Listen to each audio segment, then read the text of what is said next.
द्रौपदी मुर्मू की शानदार जीत के बाद गृह मंत्री अमित शाह और रक्षा मंत्री राजनाथ सिंह ने उनके आवास पर जाकर उन्हें बधाई दी है। वहीं राजनाथ सिंह और अमित शाह ने श्रीमती मुर्मू के आवास पर जाकर उन्हें बधाई दी और इसे देश के लिए गौरवान्वित करने वाला पल बताया। राजनाथ सिंह ने ट्वीट करके कहा कि राष्ट्रपति चुनाव में प्रभावी जीत दर्ज करने के लिए श्रीमती द्रौपदी मुर्मू जी को बधाई और वो गांव गरीब वंचितों के साथ साथ झुग्गी झोपड़ियों में भी लोक कल्याण के लिए सक्रिय रही हैं। आज वो उनके बीच से निकलकर सर्वोच्च संवैधानिक पद तक पहुंची हैं और ये भारतीय लोकतंत्र की ताकत का प्रमाण है। अमित शाह ने कहा कि एक अति सामान्य जनजातीय परिवार से आने वाली राष्ट्रीय जनतांत्रिक गठबंधन प्रत्याशी श्रीमती द्रौपदी मुर्मू जी का भारत का राष्ट्रपति चुना जाना पूरे देश के लिए अत्यंत गौरव का पल है। उन्हें मैं बधाई देता हूं और ये विजय अंत्योदय के संकल्प को चरितार्थ करने और जनजातीय समाज के सशक्तिकरण की दिशा में एक मील का पत्थर साबित होगी।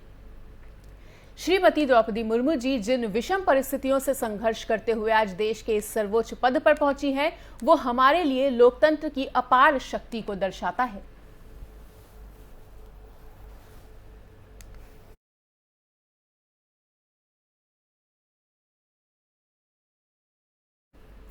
राष्ट्रपति चुनाव में जीत पर द्रौपदी मुर्मू को बधाई का सिलसिला लगातार जारी है। वहीं मध्य प्रदेश के सीएम शिवराज सिंह ने भी द्रौपदी मुर्मू को जीत पर बधाई दी है।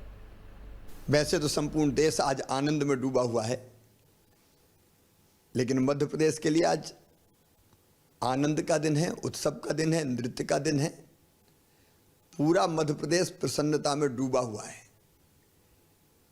जब श्रीमती द्रौपदी मुर्मू जी मध्य प्रदेश पधारी थी, तब भी मध्य प्रदेश में उनका ऐतिहासिक और अभूतपूर्व स्वागत हुआ था। हम प्रधानमंत्री श्रीमान नरेंद्र मोदी जी को हृदय से धन्यवाद देते हैं। एनडीए भारतीय जनता पार्टी की केंद्रीय नेतृत्व को हम धन्यवाद देते हैं कि एक जनजातीय बहन को, जो बहुत सक्षम है, योग्य है, समर्पित है, कर्मठ है, उनको राष्ट्रपति के लिए चुना और आज सौभाग्य से वो देश की राष्ट्रपति है। तो सबके लिए आनंद और उत्सव का दिन है। और आप देखिए मध्य प्रदेश में वैसे भी दलों की सीमाओं से उठ के भारतीय जनता पार्टी के अलावा भी कई विधायक मित्रों ने अपनी अंतर आत्मा की आवाज़ पर द्रौपदी मुर्मू जी को वोट दिया है। मैं सारे विधायक साथियों को जो बीजेपी के नहीं है लेकिन मुर्मू जी को वोट किया है, उनका भी आभार व्यक्त करता हूं, हृदय से धन्यवाद देता हूं।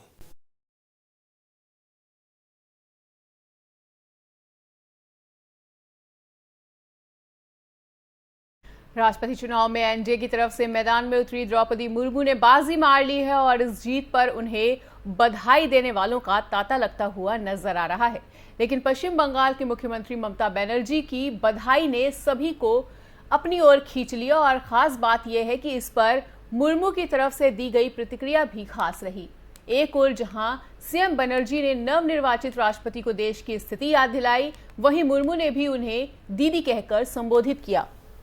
तृणमूल कांग्रेस सुप्रीमो ने कहा कि संविधान के आदर्शों की सुरक्षा के लिए राष्ट्राध्यक्ष तथा हमारे लोकतंत्र के संरक्षक के रूप में मुर्मू पर देश की उम्मीद भरी निगाहें टिकी रहेंगी। वहीं बनर्जी ने ट्वीट किया कि मैं निर्वाचित हुई माननीय राष्ट्रपति श्रीमती द्रौपदी मुर्मू को बधाई देती हूं। संविधान के आदेशों की सुरक्षा के लिए राष्ट्राध्यक्ष तथा हमारे लोकतंत्र के संरक्षक के रूप में मुर्मू की ओर से देश की खासकर ऐसे समय में उम्मीद भरी निगाहें टिकी हुई हैं जब देश कई असंतोषों से जूझ रहा है। इस पर मुर्मू ने कहा कि आपकी प्यारी शुभकामनाओं के लिए धन्यवाद ममता बनर्जी दीदी। मैं हमेशा अपने संविधान और भारत माता के आदर्शों की रक्षा के लिए तत्पर हूं। खास बात यह है कि विपक्ष ने और टीएमसी ने साझा उम्मीदवार यशवंत सिन्हा का समर्थन किया था। हालांकि बनर्जी ने इस बात के संकेत दिए थे कि अगर एनडीए चर्चा करता तो मुर्मू पर आम सहमति बन सकती थी।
राष्ट्रपति चुनाव में एनडीए की तरफ से मैदान में उतरी द्रौपदी मुर्मू ने बाजी मार ली है और इस जीत पर उन्हें बधाई देने वालों का तांता लगा गया है।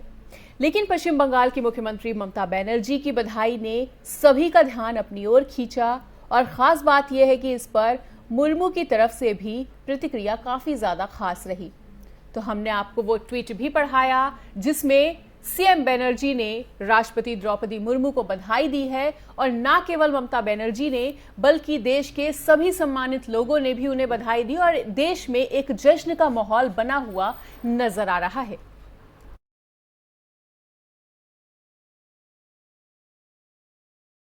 कांग्रेस पार्टी के अंतरिम अध्यक्ष सोनिया गांधी से आज नेशनल हेराल्ड केस में पहले दिन की पूछताछ हुई और अब उन्हें 25 जुलाई को ईडी के समक्ष फिर से पेश होना है। पहले दिन वो अपनी बेटी प्रियंका गांधी वाड्रा के साथ ईडी दफ्तर पहुंची थी और जांच एजेंसी ने प्रियंका के वहां रुकने की इजाजत दे दी थी। ईडी के असिस्टेंट डायरेक्टर लेवल के अधिकारी ने उनसे पूछताछ की। वहीं कांग्रेस पार्टी ने बड़े पैमाने पर विरोध प्रदर्शन किया। इस दौरान पुलिस ने कई कांग्रेस कार्यकर्ताओं को हिरासत में भी लिया। वहीं इस पूरे मामले को लेकर कांग्रेस नेताओं ने केंद्र सरकार पर जमकर हमला भी बोला। उन्होंने क्या कुछ कहा, आइए आपको वो भी सुनवाते हैं। मैं इंदिरा जी की बहू हूँ और किसी से नहीं डरती। ईडी की हालत देखिए आप, करीब 1700 छापे डाले इन्होंने, 1700 छापे। तंग करो, घंटों दिनों तक पूछताछ करते रहो, कई दिन तक डिमोलिश कर दो उस परिवार को भी, उसके मिलने वालों को भी, उस पार्टी को भी जिससे वो संबंधित रखता है या